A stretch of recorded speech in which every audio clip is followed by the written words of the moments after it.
Hello there, this is Tim. I'm here for my first video in what will be a series of videos about iPhoto advanced gestures. These are gestures within the iPhoto app for iOS that aren't readily apparent when you launch the app. So these are some features in iPhoto for iOS that you may not know about but are before you every single day through just simple gesturing.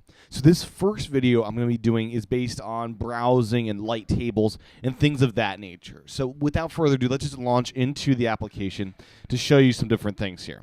So here we are in the iPhoto application for iOS. We've got all sorts of different photos here. So let's just pick a photo. So I'm going to pick this photo here. And what you see below is some different thumbnails of photos taken around that time.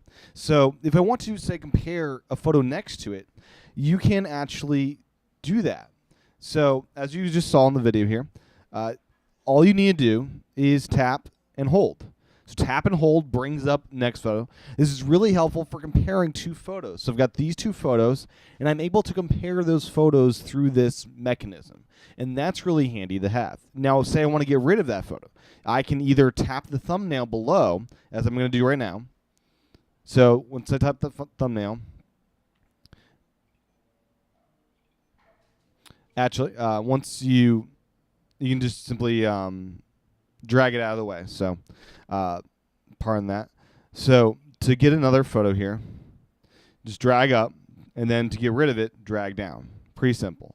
And now say you want to compare a bunch of photos. So say I want all 4 of these photos in here. So let's do that. So the way you do that is pretty simple. You select both at the same time. So if you select both at the same time, you'll get all the photos there. So I'll do this again. If you tap and hold on multiple photos, you will get those multiple photos in there. So you can have all these photos being added by just touching one and the other. Now, say you want to zoom in on one of these photos to look at it.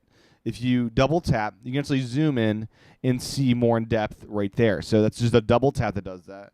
And you're able to go photo by photo as well by just doing a single tap. So single tap gets you into one photo at a time, whereas double tap will give you into the zooming of that said photo. So it's pretty handy stuff here. You can also, to select a photo, instead of doing the double tap, just select it in the thumbnail below is the way you can do that. Now to get rid of these, you can just simply swipe down to get rid of them. So those are some pretty simple and pretty helpful things, I think, as far as comparing photos and things like that. They're advanced gestures that really aren't readily apparent, but having that light table to compare photos within iPhoto is really handy to do, and I hope this helps you become even better at iPhoto. We'll be back for future videos about iPhoto. Stay tuned. Aloha.